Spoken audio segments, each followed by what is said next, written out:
Bonjour et bienvenue sur France 24 et sur Radio France Internationale. Notre invité aujourd'hui est Ousmane Sonko, c'est le président du PASTEF.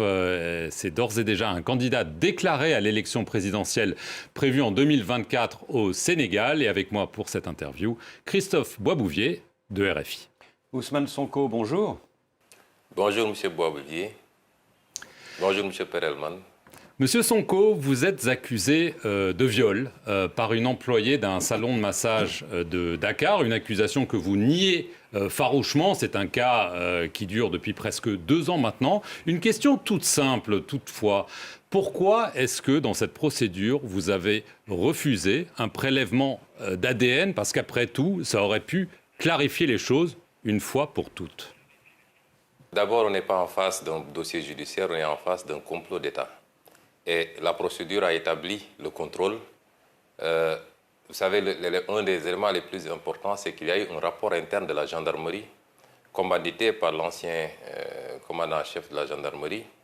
Et ce rapport a établi qu'il y a eu un complot d'État qui a commencé avec des proches du président de la République, Macky Sall, et qui s'est poursuivi jusqu'au président lui-même.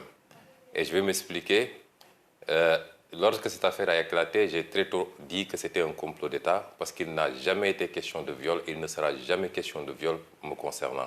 Lorsque tous ces éléments-là sont réunis, établissant un complot jusqu'au plus haut sommet de l'État, pensez-vous que quand un État prépare un complot, il va laisser ces détails?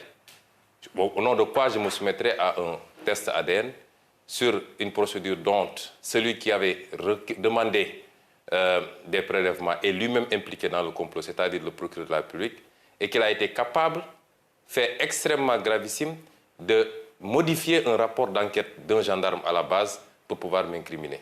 On n'est pas dans un dossier ordinaire et c'est pourquoi je ne me soumettrai pas à ce test. Monsieur Sonko, les opposants Karim Wade et Khalifa Sall ont une condamnation qui, a priori, les empêche de se présenter.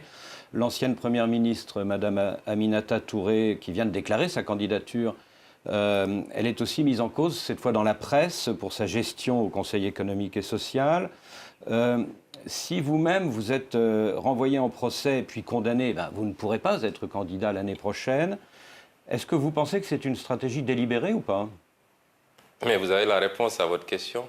Vous savez très bien que depuis que Macky Sall est président de la République du Sénégal, on assiste à un phénomène inédit. C'est la première fois au Sénégal qu'un président de la République choisit qui doit aller à une élection. Le président Macky Sall, il sait qu'il ne pèse plus absolument rien au Sénégal. Il est passé de 65% de score en 2012 lorsqu'il est arrivé au pouvoir à 46% lors des dernières élections législatives, c'est-à-dire qu'il est minoritaire et minorisé dans ce pays. Il sait que tous les Sénégalais lui ont tourné le dos à cause de sa gouvernance calamiteuse. Mais aujourd'hui, sa stratégie, c'est de communiquer sur l'international, de se présenter comme le seul capable de diriger le Sénégal, de gérer les intérêts internationaux, d'assurer une stabilité du Sénégal dans un contexte sous-régional et régional extrêmement perturbé. Et ce discours semble passer. Parce que, pour ce faire, il instrumentalise un certain nombre de contextes. D'abord, le contexte du terrorisme. Aujourd'hui, Macky Sall présente son opposition au sein de l'Union européenne, au sein de l'Occident, de la communauté internationale, comme une opposition irresponsable, terroriste, une opposition qui veut déstabiliser le pays, une opposition qui serait contre les intérêts des Occidentaux. Le tableau que vous avez dressé est vrai, vous pouvez élargir la liste. Aujourd'hui, Barthélémy Diaz, maire de Dakar, est sous le coup d'une condamnation. Il est à la dernière phase, la cassation. Si la condamnation est définitive, non seulement il ne peut pas candidater, mais ses mandats de maire de Dakar et de député de l'Assemblée nationale sont compromis. Beaucoup d'autres opposants sont aujourd'hui dans ce cas-là. Qui donc va compétir en 2024 contre le candidat de Macky Sall parce que lui n'a pas le droit d'être candidat? Et ça ne relève pas de la démocratie et le peuple sénégalais ne l'acceptera pas.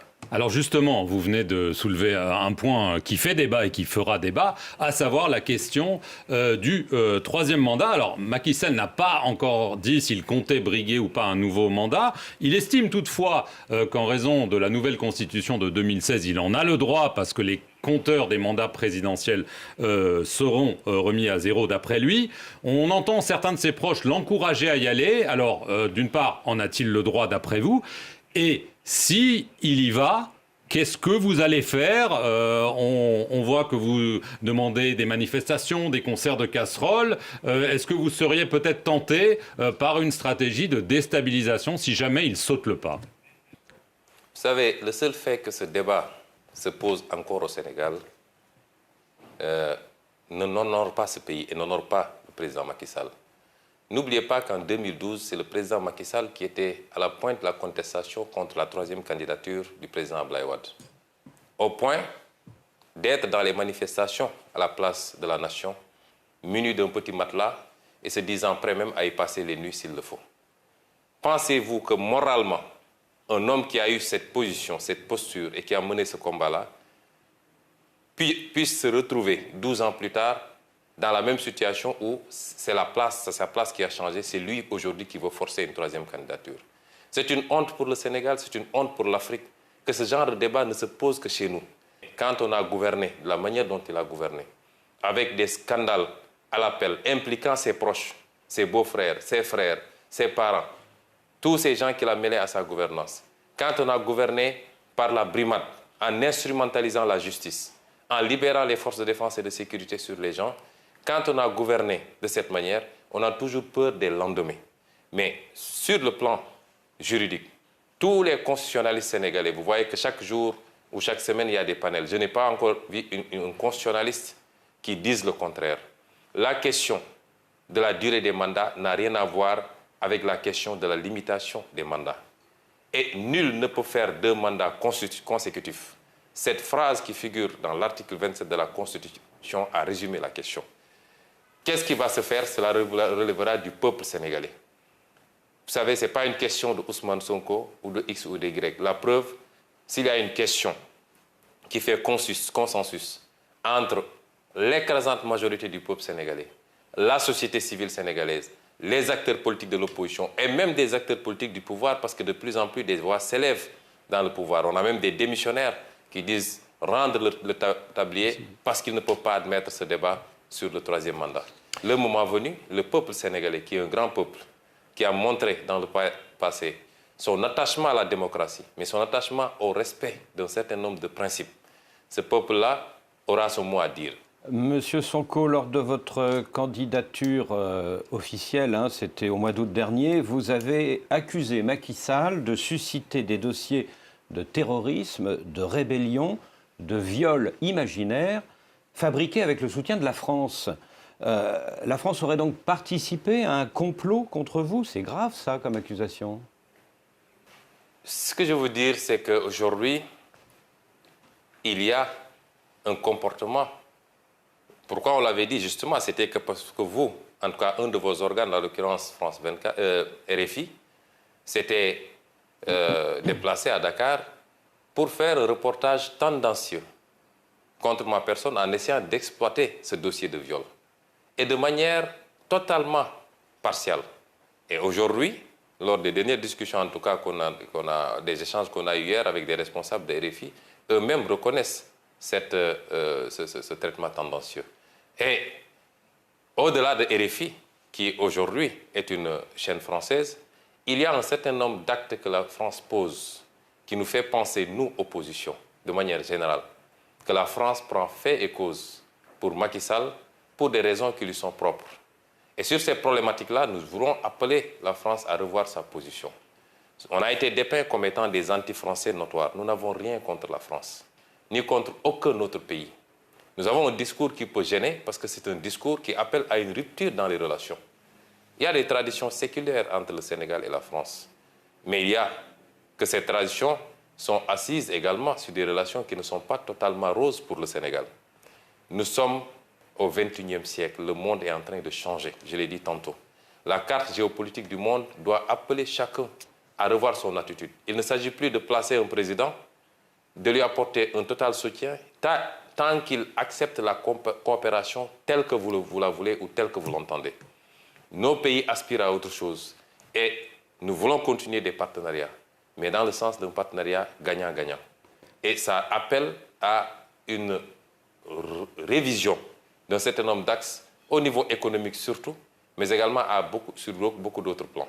Sur le plan international, c'est qu'il y a un fait inédit. Depuis quelque temps, nous nous rendons compte que la communauté internationale établie au Sénégal semble avoir même peur d'entrer en contact avec l'opposition. Et à chaque fois que c'est programmé, que ce soit l'Union européenne ou toutes les autres instances de la communauté internationale, c'est déprogrammé à la dernière minute. Et on nous dit que ce serait un veto du président Macky Sall. Et nous voulons dire à cette communauté internationale que l'opposition sénégalaise est une opposition responsable, ouverte sur le monde, qui connaît la tradition et l'histoire de la coopération au Sénégal, qui en aucun cas ne peuvent être interrompues. Mais que nous voulons des discussions beaucoup plus sereines, beaucoup plus ouvertes et orientées vers des partenariats constructifs et bénéfiques, c'est-à-dire des partenariats gagnant-gagnant, dans la gestion de nos ressources naturelles, dans la passation des marchés publics, dans la gestion d'un certain nombre d'éléments extrêmement sensibles que nous avons en commun et en partage, et qui, mal gérés, rejaillissent sur les phénomènes que nous connaissons, notamment cette immigration qui pose problème à l'Europe. Monsieur Sonko, vous dites que vous n'êtes pas contre la France. On a vu des manifestations anti-françaises et parfois pro-russes dans plusieurs capitales africaines. On a vu l'arrivée de mercenaires russes au Mali, peut-être au Burkina Faso. Quelle est votre appréciation de cette arrivée des Russes sous différentes formes? Est-ce que la Russie est un partenaire de confiance qui pourrait se substituer à la France?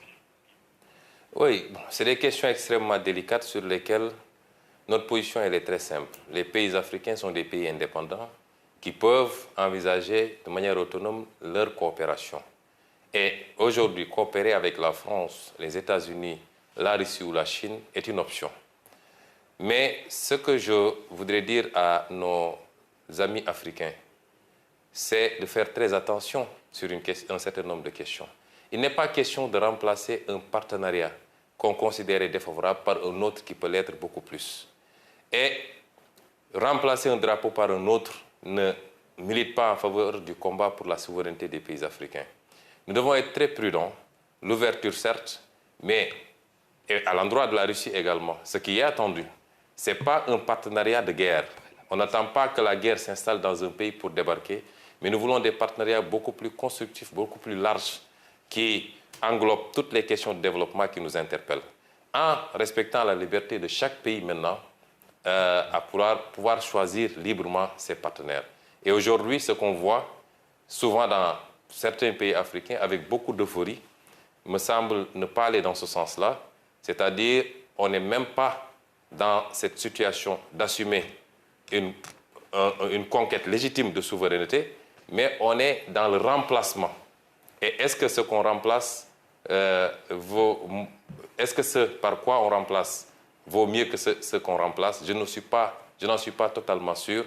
Et nous devrions traiter ces questions avec beaucoup plus de sérénité, beaucoup plus d'analyse prospective et non pas de manière émotionnelle comme on a l'habitude de faire ici en Afrique. Merci, M. Ousmane Sonko, de nous avoir accordé cet entretien. Et merci à vous de nous suivre sur nos deux chaînes, France 24 et Radio France Internationale.